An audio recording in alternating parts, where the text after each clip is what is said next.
नमस्कार दोस्तों, MB study point में आपका फिर से स्वागत है। दोस्तों आज की इस वीडियो में हम बात करेंगे फंडामेंटल राइट यानी मौलिक अधिकारों के बारे में। तो मौलिक अधिकार हमारे संविधान के अंदर जो दिए गए हैं वो हमारे संविधान के पार्ट 3 में दिए गए हैं। और आर्टिकल की अगर हम बात करें अनुच्छेद की, तो हमारा आर्टिकल 12 से लेकर 35 तक जो है वो मौलिक अधिकारों के बारे में डिस्कशन करता है हमारे कॉन्स्टिट्यूशन के अंदर। मतलब अगर आपकी एक डेमोक्रेटिक कंट्री तो उसके अंदर कुछ राइट आपको पब्लिक को देने पड़ेंगे, तो वही होते हैं मौलिक अधिकार। अगला अगर हम इसके कंसेप्ट की बात करें तो मौलिक अधिकार का कंसेप्ट हमारे जो संविधान के अंदर वो लिया गया है यूएसए से। यूएसए के अंदर जिस प्रकार से बिल ऑफ राइट है, सेम उसी तरह से भारत के अंदर जो है फंडामेंटल राइट भारत के संविधान के अंदर जोड़े गए हैं। और पार्ट 3 को, जो इंडियन कॉन्स्टिट्यूशन का पार्ट 3 है जिसके अंदर मौलिक अधिकारों का वर्णन किया गया है, उसको मैग्ना कार्टा भी कहा जाता है। भारत का मैग्ना कार्टा। मैग्ना कार्टा क्या था? मैग्ना कार्टा एक पहला ऐसा ऑफिशियल डॉक्यूमेंट था जिसके अंदर पब्लिक के लिए कुछ अधिकारों की बात की गई थी, कुछ फंडामेंटल राइट्स की बात की गई थी। और ये सबसे पहले जारी किया गया था 1215 ईस्वी में जॉन किंग के द्वारा, किंग जॉन के द्वारा इंग्लैंड में। अगर ओरिजिनली हम शुरुआत से देखें तो सबसे पहले हमारे संविधान के अंदर 7 फंडामेंटल राइट दिए गए थे जब हमारा संविधान कॉन्स्टिट्यूट किया गया था तब। लेकिन उसके बाद में राइट टू प्रॉपर्टी को 1978 के अंदर एबोलिश किया गया 44th अमेंडमेंट के द्वारा। और उसके बाद अभी जो हमारे बचे हुए वो 6 मौलिक अधिकार हमारे संविधान के अंदर हैं। सबसे पहले इसके अंदर है राइट टू इक्वलिटी। हालांकि इन अधिकारों का अभी आज क्या हम बेसिक ओवरव्यू देख रहे हैं, लेकिन अगले आने वाली वीडियो के अंदर हम इनका इंडिविजुअल जो हमारे राइट हैं, जो हमारे 6 या 7 राइट हैं, उनके अंदर कौन से आर्टिकल, उनके अंदर भी कुछ आर्टिकल हैं, उनके अंदर भी काफ़ी कुछ एक्सप्लेनेशन दी गई हैं, उनके बारे में भी हम आगे डिस्कस करेंगे। तो राइट टू इक्वलिटी के अंदर मेनली क्या है कि समानता का अधिकार, यानी कानून के समक्ष सभी लोग समान हैं, कानून सभी के लिए सेम रूप से एप्लीकेबल होगा। तो इस टाइप का राइट जो है दिया गया है। दूसरा राइट हमारा राइट टू फ्रीडम, कि स्वतंत्रता का अधिकार सबको है, कि स्वतंत्र जीने का अधिकार, अपने हिसाब से आवागमन करने का अधिकार, बशर्ते कि क्या है कि वो किसी भी आदमी को स्वतंत्रता तभी तक उतनी ही एक सीमित सीमा तक उसको मिलेगी कि बाकी के जो लोगों की स्वतंत्रता का हनन वो ना कर सके। नेक्स्ट है राइट अगेंस्ट एक्सप्लॉयटेशन। अगर किसी का शोषण होता है तो उसके खिलाफ कैसे कानून कार्रवाई होगी, कैसे कोर्ट के अंदर वो जो है अपने जो उसका शोषण कर रहा है उसके खिलाफ एक्शन ले सकता है कोर्ट के माध्यम से, तो उसके अंदर इसका वर्णन किया गया है। अगला है right to freedom of religion. जैसे आप सबको पता भारत क्या है, धर्मनिरपेक्ष सेक्युलर कंट्री है, भारत का अपना कोई धर्म नहीं है भारत के, तो सभी धर्मों को भारत के संविधान ने मान्यता दी गई है, वो भी समान रूप से। Next is cultural and educational right, जो कि दिए गए हैं कि हर किसी को अपने हिसाब से संस्कृति चुनने का या एजुकेशनल चुनने का, या एक राज्य से दूसरे राज्य के अंदर कोई एजुकेशनल इंस्टीट्यूशन उसके अंदर जाके पढ़ाई करने का, इस प्रकार के राइट उसके अंदर दिए गए हैं।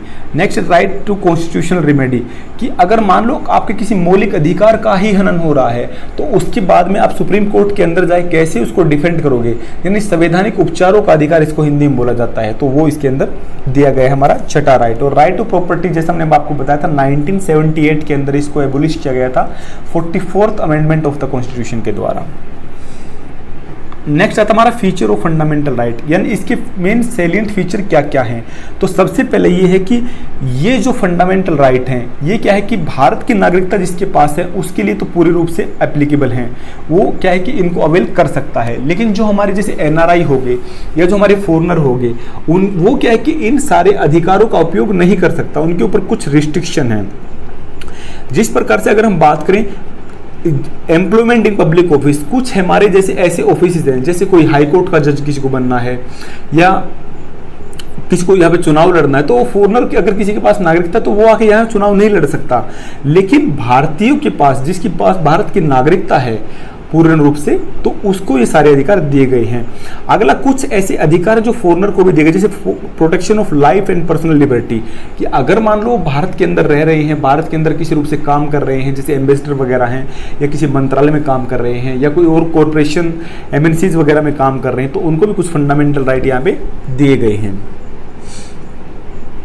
नेक्स्ट इसके सैलिएंट फीचर की बात करें तो ये क्या कि एब्सोल्यूट नहीं है, मतलब ऐसा नहीं कि 100% एप्लीकेबल होंगे, 100% आप अवेल कर सकते हो, बट क्या है कि ऐसा संविधान के अंदर प्रोविजन दिया गया कि जनरली क्या है कि इनको इनके ऊपर रिस्ट्रिक्शन नहीं लगाया जाएगा, और स्टेट यानी हमारा जो राज्य है, राज्य की जो पार्लियामेंट है वो उसके ऊपर रिस्ट्रिक्शन लगा सकती है। किस टाइम पे लगा सकती है? जब नेशनल इमरजेंसी वगैरह होती है तब वो लगा सकती है। नेक्स्ट है कि इनको डिफेंड किया जाता है। हमारी जो सुप्रीम कोर्ट है वो इनको गारंटी पर इस चीज़ की गारंटी देता है कि सभी भारतीयों को ये अधिकार जो है मिलने चाहिए, और किसी को अगर ऐसा लग रहा है कि उसके मौलिक अधिकारों का हनन हो रहा है या उसको वो मौलिक अधिकार प्रोवाइड नहीं हो रहे हैं तो उसके लिए वो सुप्रीम कोर्ट का दरवाजा खटखटा सकता है। अगला है कि ये जो मौलिक अधिकार है हमारे वो क्या है? परमानेंट नहीं है। पार्लियामेंट इसको क्या है? कर्टेल कर सकती है, कम कर सकती है, लेकिन उसके लिए भी क्या है? कॉन्स्टिट्यूशनल अमेंडमेंट करना पड़ेगा। वो जो जनरली जो हमारा ऑर्डिनरी लॉ होता है उसके द्वारा इसको अमेंड नहीं किया जा सकता। और इसके अंदर एक चीज का और ध्यान रखना है, जब भी इनके अंदर कुछ कर्टेल किए जाएंगे तो संविधान का जो बेसिक स्ट्रक्चर है वो चेंज नहीं होना चाहिए हमारा। अगला इसके अंदर प्रोविजन, जैसे हमने बताया था कि इनको क्या कि कुछ टाइम के लिए सस्पेंड किया जा सकता है। जैसे अगर हमारा कोई वार टाइम आता है, कोई नेशनल इमरजेंसी होती है, इस टाइप की कोई आपदा विपदा कोई पूरे देश के ऊपर आती है, कोई ऐसा संकट आता है तो।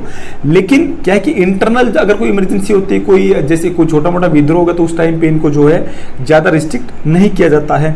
हालांकि नेशनल इमरजेंसी के टाइम पे भी कुछ ऐसे अधिकार हैं, जैसे हमारा आर्टिकल 20 एंड 21 है, जैसे जो हमारी प्रोटेक्शन पर्सनल लिबर्टी के जो अधिकार हैं वो उस टाइम पे प्रोवाइड किए जाते हैं।